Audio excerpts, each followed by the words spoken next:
welcome back to my channel and welcome back to Parenting 101. Di video aku yang hari ini, di Parenting 101, kita akan bahas tentang cikal bakal kepribadian, yaitu ego super ego. Ego super ego itu apa sih sebenarnya? Ego super ego ini adalah satu teori yang dicetuskan oleh Sigmund Freud tahun 1980-an, dan ini adalah cikal bakal kita mengerti tentang insting dan yang lain-lain. Kok ini di segmen Parenting 101 sih? Karena ide, ego, dan super ego atau kepribadian ini berawal dari parenting dan berawal dari tumbuh kembang anak. Makanya ini aku bahas di Parenting 101. Oke, nah ada 3 sebetulnya yang melandasi ego super ego ini. Yang pertama ide, yang kedua adalah ego, yang ketiga adalah super ego. Bedanya apa sih gitu ya? Yang pertama yang kita bahas adalah ide. Jadi urutannya itu ada 3. Ide, ego yang di tengah, dan super ego. Kalau kalian pernah berpikir bahwa gue punya ego, semua orang punya ego. Tapi lucunya kalau misalkan di luar sana gitu, ego lu gede gitu ya. Sebenarnya ego itu tuh apa gitu ya. Kita harus ngerti dulu bahwa ide, ego, dan super ego ini sebetulnya apa sih gitu ya. Oh ya, untuk teorinya ini aku udah print dari salah satu jurnal, dari ego, ID Ego dan Super Ego, dari Daniel K. Lapsley and Paul C.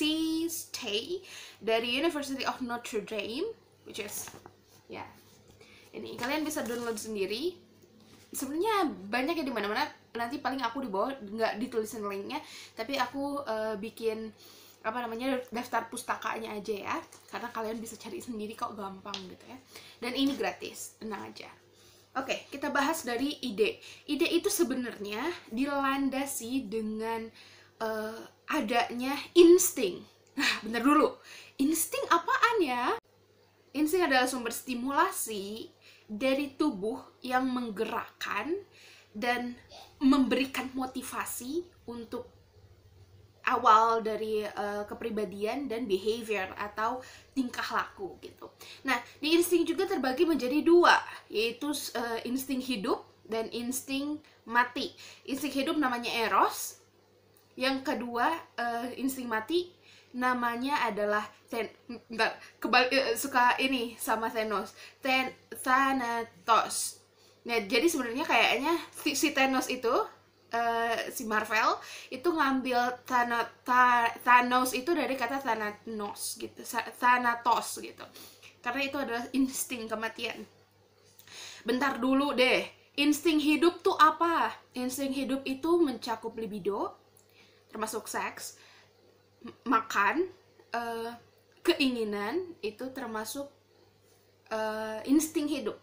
Sementara untuk insting mati itu semacam depresi, stres, keinginan untuk bunuh diri, itu namanya insting Thanatos. Itu normal. Kita punya itu. Insting itu ada 2, nggak cuma satu, untuk insting untuk hidup aja, tapi insting untuk mati. Insting untuk mati termasuk agresi. Itu juga termasuk sebagai insting kematian. Nah, ego ini tempat bernaungnya si insting.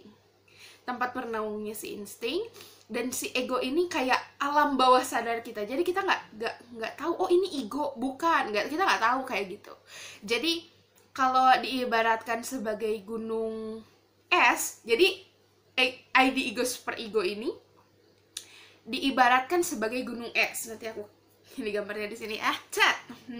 Di sini. Nah, gunung es ini, ide ini terletak di paling bawah, yang nggak kelihatan di permukaan. Sementara ego ada di atasnya ide, dan super ego lapisan yang paling besar, yaitu yang menjembatani antara ide dan ego. Jadi ide ini sebagai apa ya? Insting kita, gairah gitu ya. Untuk kalian yang belum tahu, libido juga nggak cuma hasrat untuk seks, hasrat untuk berkembang biak gitu. Enggak juga. Libido itu termasuk juga insting untuk makan, untuk bertahan hidup, untuk memperoleh keturunan. Nah, itu namanya juga libido. Enggak semerta-merta, oh libido lo ngomongin porno. Enggak, tenang aja. Ini kan scientific ya. Nah, selanjutnya ego. Ego itu adalah aspek rasional. Bukan rasional dalam artian gimana, tapi rasional ini adalah untuk menahan kapan ide harus dipuaskan, kapan ide harus, wait, tunggu dulu, jangan dulu maju nih, ada aspek yang lain gitu. Jadi si ego ini untuk menjembatani antara ide dan superego. Nah, sekarang superego itu apa? Superego adalah hal-hal di mana sisi rasional, norma-norma, asas, rule, dan parenting ada di situ. Makanya banyak banget, gede banget kan lapisannya gitu ya. Karena si super ego ini aspeknya memang banyak. Si ide tenggelam di bawah, gak kelihatan.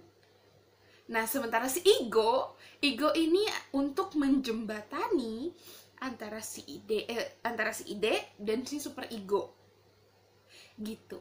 Dan untuk yang paling penting apa? Di antara tiga ini, mana sih yang harus dimunculkan? Yang paling harus distabilkan sebetulnya adalah yang ego, di mana sisi rasional atau jembatan antara ide dan super ego itu terjadi di ego. Gitu. Jadi kalau misalkan pengen anak yang bagus gitu ya, maksudnya bisa dikatakan parenting kalian berhasil, latihlah egonya, latihlah sisi rasionalnya, buatlah semua hal itu bisa difikirkan gitu.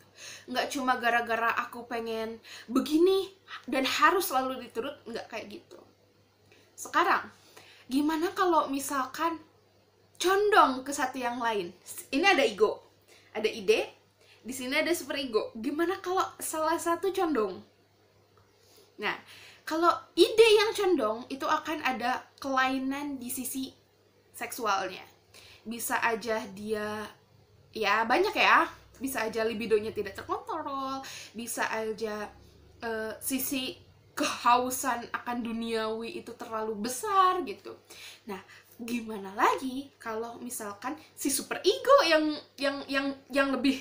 lebih berat. Nah, kalau misalkan si super ego yang lebih berat, dia akan merasa menang sendiri. Dia yang paling benar gitu. Enggak, lu salah gitu. Pokoknya lu salah, gue yang benar. Kalau super egonya yang ini. Nah, kalau misalkan si antara egonya ide dan super ego, maka akan muncullah anxiety atau kecemasannya. Nah, kecemasan juga dibagi menjadi 3. Yang pertama adalah objective anxiety, yang kedua adalah neurotic anxiety, yang ketiga adalah moral anxiety. Objektif tuh apa sih? Objective anxiety adalah dimana kecemasannya itu dari dunia luar. Nah, yang kedua dari neurotik itu ingin adanya pemuasan diri atau pemuasan idenya mereka. Yang ketiga, moral anxiety, mereka akan merasa malu dan merasa bersalah all the time. Itu kan nggak bagus ya. Nah, kalau misalkan ini udah datang di si anxiety, akan ada yang namanya defense mechanism. Defense mechanism ini sebenarnya awal dari pengalaman masa lalu yang traumatis. Contoh kayak gini. Ada seseorang nih pernah suka sama seseorang dan dia ditolak. Akhirnya dia punya trauma. Akhirnya kalau misalkan nanti suatu saat dia suka sama orang, dia akan kesannya itu cuek, padahal dia suka gitu. Menyembunyikan juga bisa. Atau enggak, dia malah kalau si orang ini suka sama orang, dia malah akan kayak fight gitu, malah jailin, malah gimana gitu, bukan seperti orang yang suka pada umumnya gitu. Nah, reaksi tersebut juga ada namanya nih, yang barusan aku sebutin tuh, itu namanya reaksi formasi, dimana dia melakukan hal sebaliknya, ya kayak aku sebutin tadi. Kalau dia suka sama orang, dia akan cenderung ke fighting mereka atau ngejailin, itu termasuk reaksi formasi. Yang selanjutnya juga ada juga yang namanya denial. Denial, seperti namanya denial, dia akan object everything gitu. Enggak, aku nggak kayak gitu, dan lebih cenderung menghindar. Jadi kalau misalkan ada masalah, dia nggak pengen ngomong, tapi dia cenderung ke ya udahlah gitu. Itu juga sebenarnya nggak sehat ya, karena concealed diri terlalu ini juga jadi membuat kalian tidak bisa meluapkan emosi kalian gitu. Seperti yang aku bilang di video-video aku yang sebelumnya, bahwa emosi itu harus dikeluarkan, termasuk nangis, sedih, bahagia, itu juga harus dikeluarkan, termasuk juga marah juga harus dikeluarkan gitu. Selanjutnya ada lagi namanya displacement. Displacement ini sebenarnya yang paling sering kita temukan gitu ya. Displacement itu adalah penyaluran kemarahan ke orang lain. Misalkan gini deh, kamu di kerjaan, di kantor, dimarahin sama bosmu, nanti kamu marahin ke partnermu, entah itu istri atau suami, dimarahin. Nanti partner kamu, istri atau suaminya, marahin ke anak.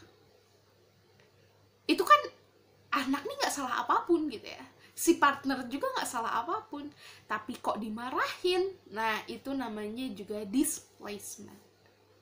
Seperti yang kalian ketahui ya, kalau misalkan marah itu bisa menular, dimana bahwa misalkan nih, yang kayak tadi aku sebutkan, orang ini kena marah bosnya, nanti orang ini marah ke partnernya marah ke anaknya marah ke mainan atau ke hewan peliharaan atau hewan ke siapapun di lingkungan sekitarnya.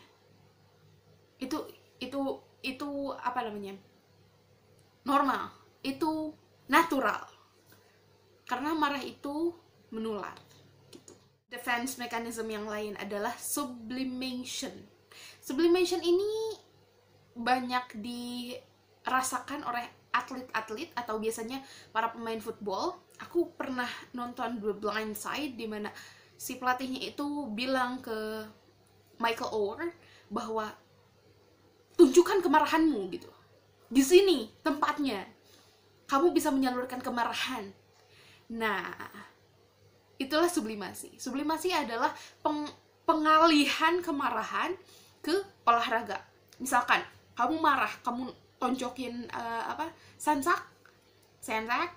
Nah, itu juga termasuk sublimasi. Kamu marah, kamu berangkat nge-gym, kamu deadlift misalkan, ngangkat 20 kilo. Itu juga sebagai bentuk kemarahan yang dialihkan ke olahraga. Jadi sublimasi ini pengalihan kemarahan ke olahraga. Ada juga yang namanya projection. Projection itu nyalahin orang lain gitu. Misalkan kamu di suatu tempat gitu ya, dan ada suatu miss di sana, dan kamu tahu bahwa aku juga mengambil part di mana aku juga salah di situ, tapi akhirnya enggak, yang salah itu kamu gitu. Jadi lebih ke menyalahkan. Itu namanya projection. Lebih kayak memilih memprotek diri sendiri dengan cara menyalahkan orang lain. Itu namanya projection. Yang selanjutnya adalah represi. Ada represi, ada regresi. Kalau represi itu adalah dia lebih condong ke nggak mau ngerasain hal yang menyakitkan. Jadi lebih ke kayak gimana ya, dia defense-nya itu nggak mau merasakan kesakitan gitu. lebih condong ke melupakan hal-hal yang membuat dia sedih, melupakan hal-hal yang membuat dia merasa terpuruk gitu. Itu namanya represi. Untuk regresi adalah pelarian, dimana dia merasa, ya tahu sendirilah pelarian kayak gimana ya. Jadi dia menyangkal itu dengan cara melakukan hal lain, itu pelarian. Yang selanjutnya adalah rasionalisasi. Rasionalisasi adalah misalkan kayak gini, kamu melakukan sesuatu dan kamu tahu kalau kamu itu salah, tapi kayak oh enggak, orang lain lebih salah kok, jadi nggak mendengarkan kata orang lain, jadi dia lebih ke pokoknya kata gue nggak begitu salah deh, orang lain yang lebih salah gitu. Itu namanya juga rasionalisasi. Untuk yang selanjutnya adalah kompartmentasi atau mengkotak-kotakan perasaan. Misalkan aku harus begini di sini, aku harus begini di sini, jadi mau kotak-kotakin aja perasaannya gitu. Misalkan tempatku di kantor nih, aku harus menempatkan aku seperti apa. Aku di sini, aku harus menempatkan emosiku seperti ini. Jadi ada kotak-kotak gitu, kompartemen. Ada kotak-kotak emosi di situ, ada kotak-kotak perasaan di situ. Gitu. Yang terakhir adalah intelektualisasi. Intelektualisasi apa? Menanggalkan emosi. Jadi emosinya itu, kalau kalian pernah lihat orang dingin, lebih kayak ke nggak punya emosi. Nah, bisa jadi itu adalah salah satu contoh dari si intelektualisasi. Jadi dia nggak pengen, ya udahlah gue nggak mau lah kayak begini gitu, gue nggak punya perasaan aja udah, kalau nggak punya perasaan jadi nggak menyakitkan gitu. Itu termasuknya adalah intelektualisasi. Untuk orang-orang di luar sana yang mendalami psikologi, atau teman-teman di luar sana yang majornya psikologi, tolong koreksi kalau aku salah, dan kalau misalkan ada yang salah nih, ada yang miss nih di bahasan kamu, tolong di komen, tolong betulkan, karena kita juga sama-sama belajar dan kita nggak pengen lost di salah satu hal yang harusnya kita ngerti gitu. Segitu aja video aku hari ini. Seperti biasa, kalau misalkan kalian ada merasa yang salah, ada merasa yang kurang, ada kalau misalkan kalian pengen aku bahas tentang apapun, just comment down below. I'll see you on the next video. Bye bye.